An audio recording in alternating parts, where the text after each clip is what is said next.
I've watched this yard get worse for months. I know, I've fallen behind. Fallen behind? The grass is high, the toys are everywhere, and this place looks abandoned. Sir, I've seen a lot of overgrown yards, but this one really does look abandoned. I know, things haven't gone the way I planned. How about I take care of the yard for you today? I had wondered what happened here every time I drove past this house. After hearing him say, "It isn't abandoned," I realized there had to be a story the overgrown yard couldn't tell on its own.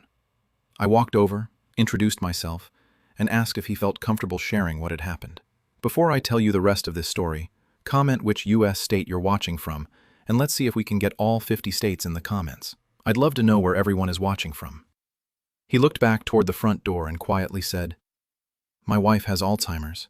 I can't leave her alone for very long anymore." He explained that some days she became confused if she couldn't find him, and if he stayed outside too long, she would start looking for him around the house.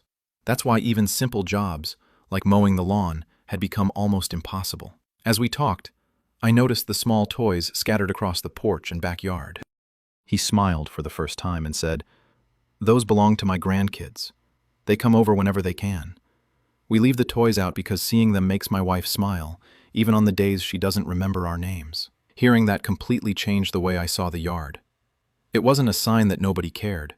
It was a sign that this family was putting their time and energy into caring for someone they loved. I smiled and said, "Then today, you stay with your wife. I'll take care of everything out here." Then I trimmed the tall grass along the sidewalk, reopened the walkway to the front door, edged the driveway, and mowed the entire front yard.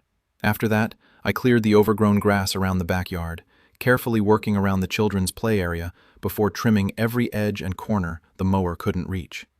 Finally, I used the blower to clear away all the grass clippings, leaving the yard clean while keeping every toy exactly where his grandchildren would recognize it.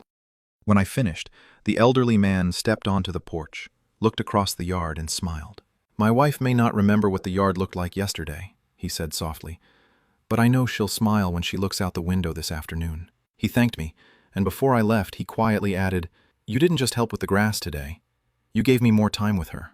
At that moment, I realized that some yards become overgrown not because people stop caring, but because they're spending their strength caring for someone who needs them even more. If this story touched your heart, comment "home" if you believe every act of kindness gives someone a little more time with the people they love. Tag someone in your state who'd love this story. And if you believe compassion can change someone's day, please like, share, and follow for more heartfelt lawn care stories. Thank you so much for watching.